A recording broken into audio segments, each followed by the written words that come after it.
नमस्कार विद्यार्थी मित्रांनो, मागील व्हिडिओमध्ये आपण इयत्ता 12वीच्या पुस्तकातील डॉक्टर बाबासाहेब आंबेडकर यांनी लिहिलेला लेसन बघितलेला होता, पिलर्स ऑफ डेमोक्रेसी. त्यातलाच उर्वरित भाग आज आपण इथे घेणार आहोत. The pillars of democracy, doctor Babasaheb Ambedkar.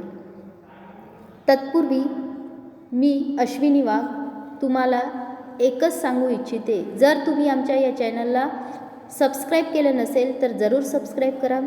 Bell आयकॉनवर क्लिक करायला विसरू नका, जेणेकरून नवनवीन नोटिफिकेशन आम्ही तुमच्यापर्यंत पोहोचवू शकू. तर द पिलर्स ऑफ डेमोक्रेसी यामध्ये आपण बघितलेलं होतं की the Irish patriot Daniel O'Connell, no man can be grateful at the cost of his honour, no woman can be grateful at the cost of her chastity, and no nation can be grateful at the cost of its liberty. तर Irish देशभक्त Daniel ओ canal यांनी योग्य शब्दात म्हटलेलं आहे की कुणाही पुरुषासाठी कृतज्ञतेचे मूल्य त्याच्या स्वाभिमानापेक्षा अधिक असू शकत नाही. कोणत्याही स्त्रीसाठी कृतज्ञतेचे मूल्य तिच्या पावित्र्यापेक्षा अधिक नाही, आणि कोणताही देश आपल्या स्वातंत्र्याचे मोल देऊन कृतज्ञ राहू शकत नाही. तर स्वातंत्र्य हवं असेल तर आपल्याला कोणत्याही व्यक्तीबद्दल अतिशय कृतज्ञ राहून चालत नाही.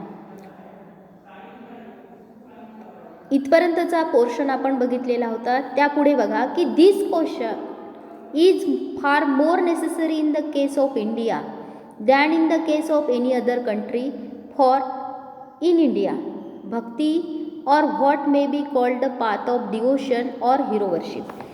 आता इतर कोणत्याही देशापेक्षा भारताच्या संदर्भात ही खबरदारी बाळगणे अधिक आवश्यक आहे. कुठली खबरदारी? की जे डॅनियल ओ कॅनलनी सांगितलेली जे काही कृतज्ञतेचे मूल्य सांगितलेले आहे त्याबद्दलची जी खबरदारी आहे ती भारताच्या दृष्टीने बाळगणे अतिशय आवश्यक आहे. दिस क्वेश्चन मीन्स सावधगिरी is for more necessary in the case of India. भारताच्या दृष्टीने ते अतिशय महत्त्वाचं आहे than in case of any other country. बाकी देशांच्या तुलनेत भारताला ती सावधगिरी बाळगणे अतिशय आवश्यक आहे. फॉर इंडिया भक्ती और what may be called the part of devotion और हिरो वर्शिप. याचे कारण भारतातील राजकारणात विभूती पूजा किंवा भक्तिरूपाने केली जाणारी व्यक्तीची उपासना या गोष्टींना जितके अपरिमित अतुलनीय स्थान दिले जाते त्याची तुलना जगातील इतर कुठल्याही देशाच्या राजकीय परिस्थितीशी होऊ शकणार नाही. कारण For in India, bhakti or what may be called the path of devotion or hero worship plays a part in its politics unequal in magnitude by the part it plays in politics of any other country in the world. म्हणजेच काय की भारतातील राजकारणात विभूतीपूजेला आणि भक्तिरूपाने केली जाणारी उपासना याला अतिशय महत्त्व दिले जाते. त्याचीच तुलना जगातील इतर कुठल्याही देशाच्या राजकीय परिस्थितीशी होऊ शकत नाही. आपण कोणत्याही व्यक्तीला अतिशय भक्तिरूपाने त्याची काय करतो? उपासना करतो, अतिशय महत्त्व देतो. म्हणून इथे म्हणतात डॉक्टर बाबासाहेब आंबेडकर की राजकीय परिस्थितीशी होऊ शकणारी ही जी काही तुलना आहे इतर देशांशी, ती इतर देशांशी होऊ शकणार नाही. Bhakti in religion may be a road to the salvation of the soul. धर्मातील भक्ती हा आत्म्याच्या मोक्षाचा एक मार्ग मानला जातो. धर्मातील भक्ती ही आत्म्याच्या मोक्षाचा एक मार्ग मानला जातो. भक्ती इन रिलिजन मीन्स धर्म. तर धर्मातील जी काही भक्ती आहे may be road to a salvation of the soul. आत्म्याच्या, सोल मीन्स आत्मा, आणि सॅल्वेशन म्हणजे मोक्ष. धर्मातील जी काही भक्ती आहे ती आत्म्याच्या मोक्षाचा एक मार्ग मानला जातो. बट इन पॉलिटिक्स भक्ती और hero worship is sure road to degradation and to eventual dictatorship. आता मोक्षाचा मार्ग जरी मानला जात असला तरी बट इन पॉलिटिक्स परंतु राजकारणात भक्ती और हीरो वर्शिप भक्ती किंवा विभूती पूजा is sure road to degradation ही खचितच डिग्रेडेशन म्हणजे अवनतीच्या मार्गाकडे आणि अंतिमता हुकुमशाहीकडे नेणारी असते. अंतिमता कशाकडे नेणारी असते? हुकुमशाहीकडे नेणारी असते. बट इन पॉलिटिक्स भक्ती और hero worship is sure road to degradation म्हणजे भक्ती पॉलिटिक्समध्ये ही भक्ती किंवा विभूती पूजा कशाकडे मानवाला नेते? डिग्रेडेशनकडे, अवनतीकडे नेते. अँड टू इव्हेंच्युअल डिक्टॉरशिप आणि अंतिमता इव्हेंच्युअली ती कशाकडे नेणारी असते? डिक्टॉरशिप मीन्स हुकुमशाहीकडे नेणारी असते. On the 26th of January 1950 we are going to enter into a life of contradictions. On 26th of January 1950 we are going to enter into life of contradiction. आता 26 जानेवारी 1950 रोजी आपण विरोधाभास असणाऱ्या जीवनात प्रवेश करणार आहोत. तेव्हा लिहिलेलं होतं डॉक्टर बाबासाहेब आंबेडकरांनी की 26 जानेवारी 1950 we are going to enter into life of contradictions. म्हणजे आपण 1950 रोजी 26 जानेवारी 1950 रोजी आपण विरोधाभास असणाऱ्या जीवनात प्रवेश करणार आहोत. कॉन्ट्रडिक्शन म्हणजे विरोधाभास असणाऱ्या जीवनात आपण काय करणार आहोत? प्रवेश करणार आहोत. In politics, we will have equality, and in social and economic life, we will have inequality. राजकारणात आपल्याकडे समानता असेल. In politics, we will have equality. राजकारणात आपल्याकडे काय आहे? समानता असेल. तरी and in social and economic life, we will have inequality. राजकारणात आपल्याकडे समानता असेल तर सामाजिक व आर्थिक जीवनात आपल्याकडे असमानता असेल.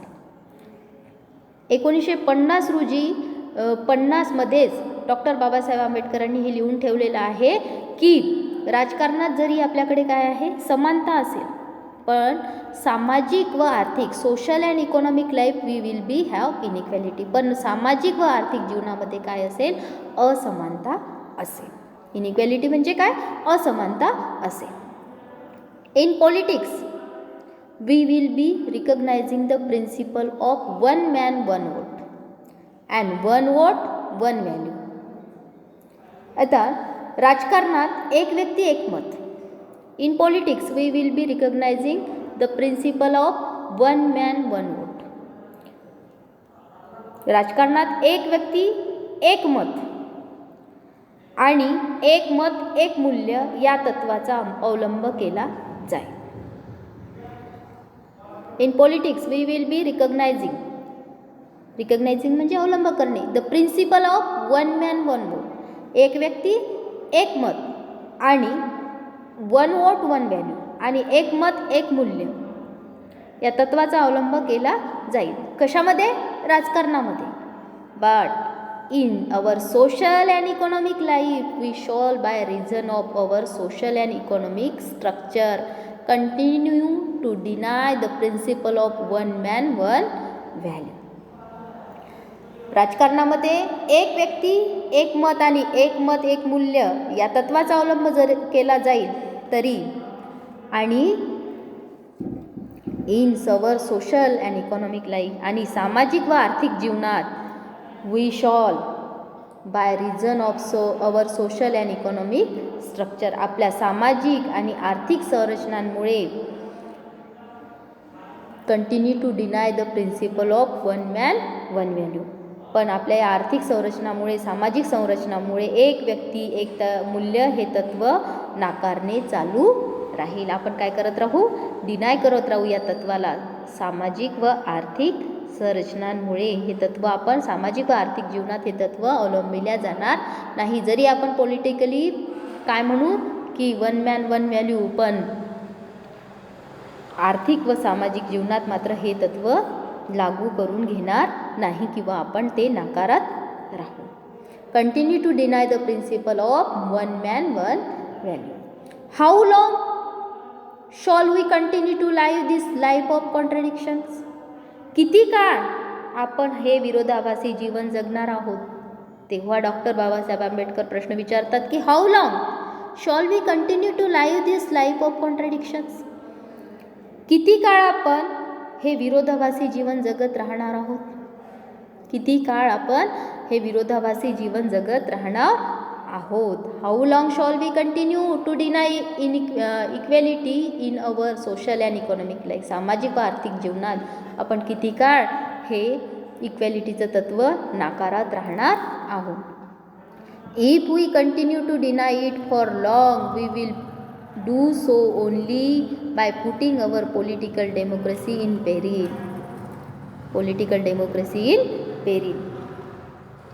जर आपण अधिक काळ हे तत्व नाकारत राहिलो, if we continue to deny it for long, अधिक काळ जर आपण हे तत्व नाकारत राहिलो तर we will do so only by putting our political democracy in peril. तर आपण आपली राजकीय लोकशाही, पॉलिटिकल डेमोक्रेसी, तर आपण आपली राजकीय लोकशाही धोक्यात आणून हे करणार आहोत.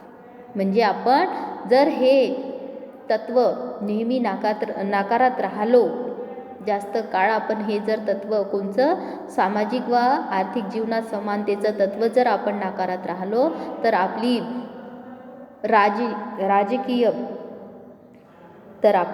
राजकीय लोकशाहीसुद्धा काय येईल? धोक्यात येईल, असं डॉक्टर बाबासाहेब आंबेडकर म्हणतात. We must remove this contradictions at the earliest possible moment. We must remove this contradiction. शक्य तितक्या लवकर we must remove this contradiction. शक्य तितक्या लवकर हा विरोधाभास नष्ट करणे. कॉन्ट्रडिक्शन म्हणजे काय? विरोधाभास नष्ट करणे काय आहे? आवश्यक आहे. We must remove this contradiction at the earliest possible moment, और अन्यथा else those who suffer from inequality we will blow up the structure of political democracy which his assembly has so laboriously built up. अन्यथा जर शक्य तितक्या लवकर हा विरोधाभास जर आपण नष्ट केला नाही तर संसदेने इतक्या परिश्रमपूर्वक, लेबरसली म्हणजे काय? परिश्रमपूर्वक उभे केलेले राजकीय लोकशाहीचे हे स्तंभ असमानतेने ग्रस्त लोक उखडून टाकतील. जे असमानतेने ग्रस्त झालेले लोक आहे ते काय करतील? उखडून टाकतील. हे लोकशाहीचे, राजकीय लोकशाहीचे हे स्तंभ आहे ते असमानतेने ग्रस्त झालेले लोक उखडून टाकतील. जर हे हा जर विरोधाभास आपण संपुष्टात आणला नाही तर राजकीय लोकशाहीचे स्तंभसुद्धा काय होईल? मोडकळीस येईल, असं डॉक्टर बाबासाहेब आंबेडकर इथे म्हणतात. We must remove this contradiction at the earliest possible moment, or else those who suffer from inequality we will blow the structure of political democracy which this assembly has so laboriously built up. जे परिश्रमपूर्वक संसदेने उभारलेले ही लोकशाहीचे स्तंभ आहे ते असमानतेने ग्रस्त झालेले लोक काय करतील? उखडून फेकतील.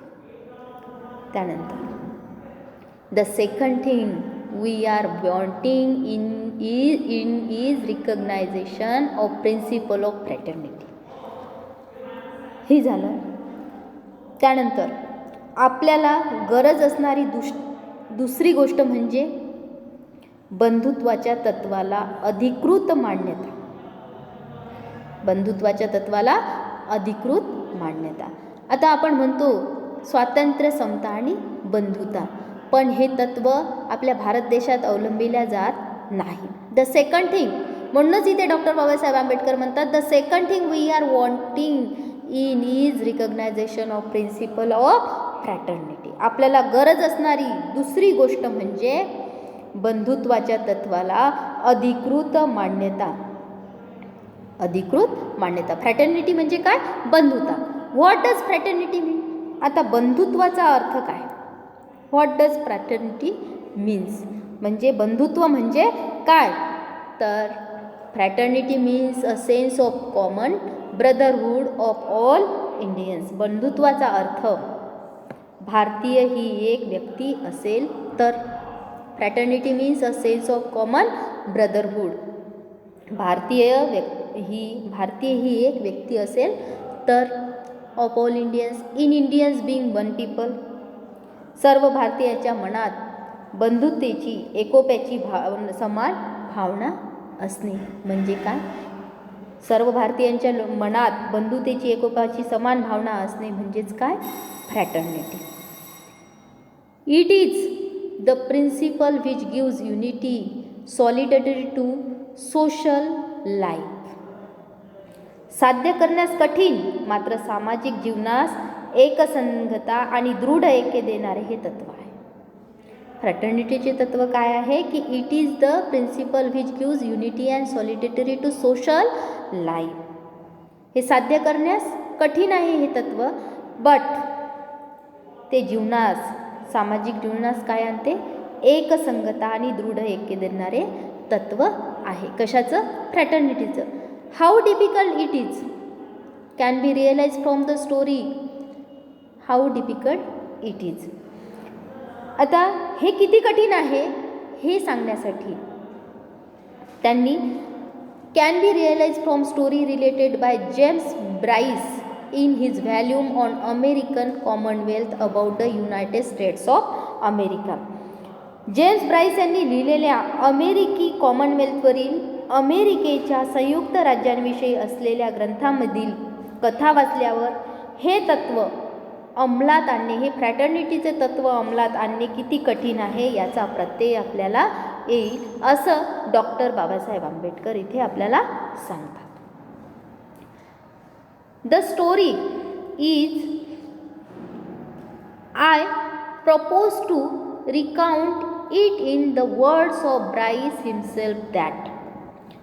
ती कथा ब्राईसच्या शब्दात पुन्हा मांडण्याचा इथे प्रयत्न करतो, असं डॉक्टर बाबासाहेब आंबेडकर म्हणतात की ती ब्राईसची स्टोरी, मी जेम्स ब्राईसची स्टोरी पुन्हा मांडण्याचा, माझ्या शब्दात मांडण्याचा मी इथे काय करतो? प्रयत्न करतो. तर ही स्टोरी मांडलेली आहे त्यांनी. बघा, some years ago the American Protestant Episcopal church was occupied at its triennial convention in revising in liturgy.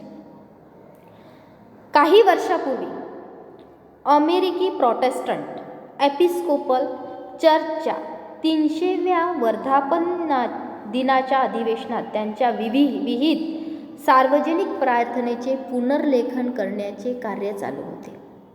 Some years ago the American Protestant Episcopal church was occupied at its triennial convention in revising its liturgy. Liturgy म्हणजे काय? वर्धापन दिन. And ट्रिनियल म्हणजे काय? 30th anniversary. म्हणजे 300व्या वर्धापन दिनाच्या अधिवेशनात त्यांच्या विहित सार्वजनिक प्रार्थनेचे पुनर्लेखन करण्याचे कार्य चालू होते. It was thought desirable to introduce among the short sentence prayers a prayer for the whole people. लघुपंक्तीच्या प्रार्थनांमध्ये एखाद्या सर्व लोकांसाठी योग्य अशा प्रार्थनेचा समावेश करावा असे ठरविण्यात आले. And eminent New England divine proposed the words, "O Lord, bless our nation." New इंग्लंडच्या एका प्रख्यात धर्मोपदेशकांनी, हे प्रभू आपल्या राष्ट्राला आशीर्वाद द्या, O Lord bless our nation, असे सुचविले. Accepted one afternoon on the spur of the moment. त्या दुपारी उत्स्फूर्तपणे तात्काळ स्वीकारले गेलेले ते वाक्य दुसऱ्या दिवशी ते sentence, the sentence was brought up next day for reconsideration, पुनर्विचारासाठी मांडले गेले. When so many objections were raised by the laity to the word nation as importing to definite a recognition of national unity, त्यावेळी अनेक सामान्य व्यक्तींकडून त्यातील राष्ट्र या शब्दावर आक्षेप घेण्यात आला.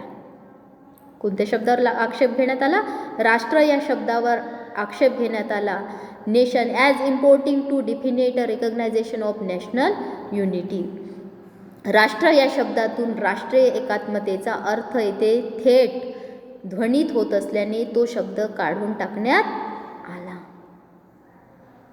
That is was drop and instead there were adopted the words O Lord bless these United states.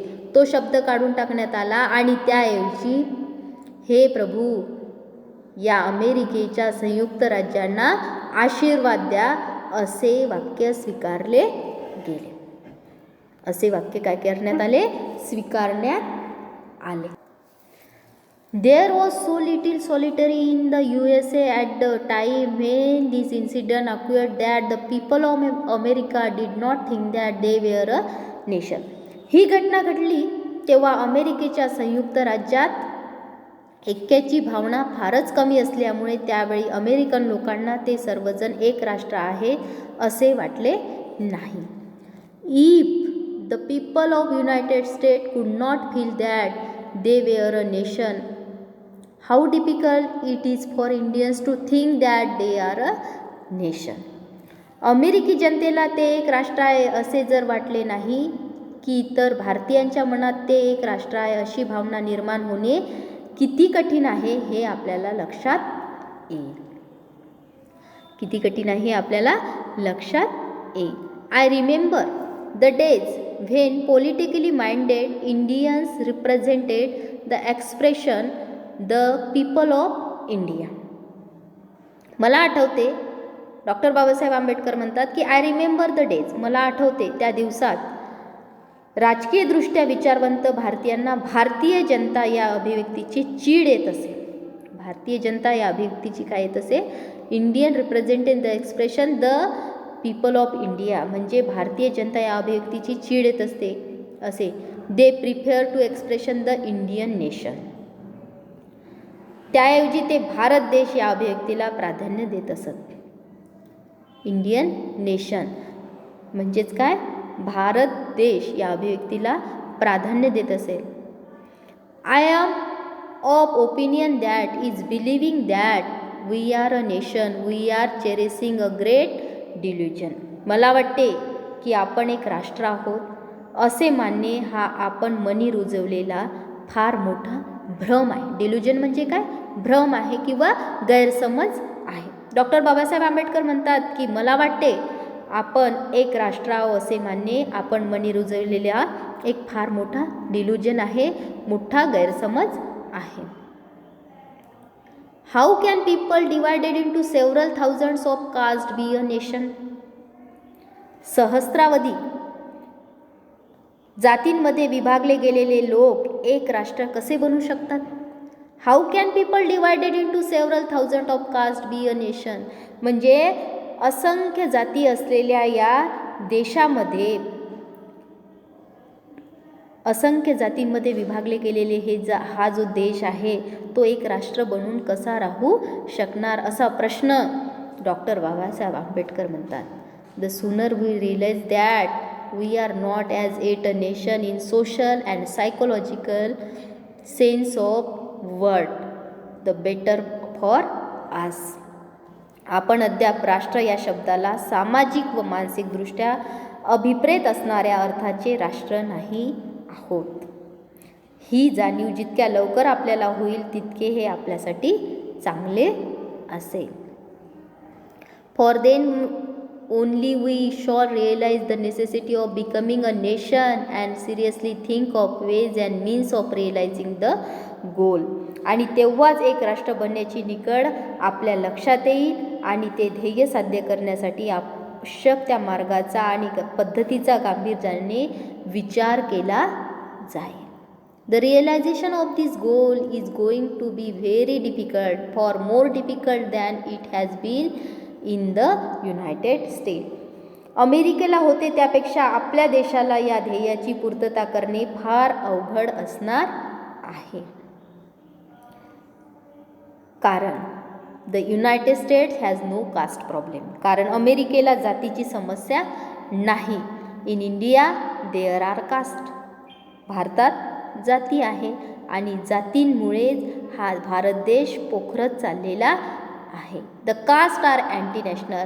आणि जाती या कशाविरोधी असतात? राष्ट्रविरोधी असतात, अँटी नॅशनल असतात. In the first place because they bring about separation in social life. कारण सामाजिक जीवनात सर्वप्रथम जातींमुळेच फूट निर्माण होते. सामाजिक जीवनात कशामुळे फूट निर्माण होते? या जातींमुळेच फूट निर्माण होते. दे आर सामाजिक जीवनात जातींमुळेच कशा पद्धतीने फूट निर्माण होते? तर या जातीच सगळीकडे पसरलेल्या आहे आणि मानसिक व सामाजिक दृष्टिकोनातून आपण जातींना अजूनही वगळलेलं, आपल्या जीवनातून वगळलेलं नाही. They are anti national also because they generate jealousy and antipathy between caste. परंतु वास्तवात विविध जाती आणि पंथ यामध्ये ईर्ष्या व द्वेष, जेलसी अँड अँटीपॅथी, ईर्ष्या आणि द्वेष निर्माण करतात. ह्या द्वेष आणि ईर्ष्या कोण निर्माण करतात? हे कास्टच निर्माण करते, ह्या जातीच निर्माण करतात. अँड थ्रेट म्हणून त्या काय असतात? राष्ट्रविरोधी असतात. But we must overcome all these difficulties if we wish to become a nation in reality. परंतु वास्तवात एक राष्ट्र म्हणून उदयास यावे अशी इच्छा असेल तर या सर्व अडचणींवर आपल्याला काय करावी लागेल? मात करावी लागेल, असं डॉक्टर बाबासाहेब आंबेडकरांनी सांगितलेलं आहे. For fraternity can be a fact only Wien there is a nation. बंधुत्व वास्तवात तेव्हाच येऊ शकते. फ्रॅटर्निटी म्हणजे काय? बंधुत्व वास्तवात केव्हा येऊ शकते? तेव्हाच येऊ शकते जेव्हा केव्हा येऊ शकते? जेव्हा एक राष्ट्र अस्तित्वात असते. For fraternity can be fact only when there is a nation. एक राष्ट्र जेव्हा अस्तित्वात असते तेव्हाच बंधुत्व निर्माण होऊ शकते. Without fraternity equality and liberty will be no deeper than coats of paint. बंधुत्व नसेल, फ्रॅटर्निटी नसेल तर समता आणि स्वातंत्र्य, इक्वॅलिटी आणि लिबर्टी या दोन्ही गोष्टी केवळ वरवरचा मुलामा ठरतील, असं डॉक्टर बाबासाहेब आंबेडकरांनी आपल्या लोकशाहीबद्दल सांगितलेलं आहे. जर तुम्हाला लोकशाही मेंटेन ठेवायची असेल, लोकशाही मेंटेन करून घ्यायची असेल आणि लोकशाही प्रत्यक्षात उतरवायची असेल, राजकीयदृष्ट्या जर लोकशाही स्थापून ठेवायची असेल तर तुम्ही सामाजिक व मानसिकदृष्ट्यासुद्धा त्या लोकशाहीला अवलंबिलं पाहिजे. तुमच्या जीवनात लोकशाहीचा अवलंब करायला पाहिजे, म्हणजे सामाजिक व मानसिकदृष्ट्यासुद्धा. तरच आणि आपल्या जीवनात फ्रॅटर्निटीचे तत्त्व, बंधुभावाचे तत्त्व आपल्या राष्ट्रामध्ये निर्माण केलं तरच इक्वॅलिटी आणि लिबर्टी म्हणजे समता आणि स्वातंत्र्य यालासुद्धा महत्त्व येईल, नाहीतर तो वरवरचा मुलामा राहील, असं डॉक्टर बाबासाहेब आंबेडकरांनी या लेसनमध्ये तुम्हाला सांगितलेलं आहे. तुम्हाला लेसन समजला असेल अशी मी अपेक्षा करते. त्यानंतर ब्रेन स्टॉर्मिंगमध्ये जे काही क्वेश्चन ॲन्सर आहे, ज्या काही ॲक्टिव्हिटीज आहे त्या ॲक्टिव्हिटीज मी पुढील व्हिडिओमध्ये तुम्हाला सांगणार आहे. धन्यवाद.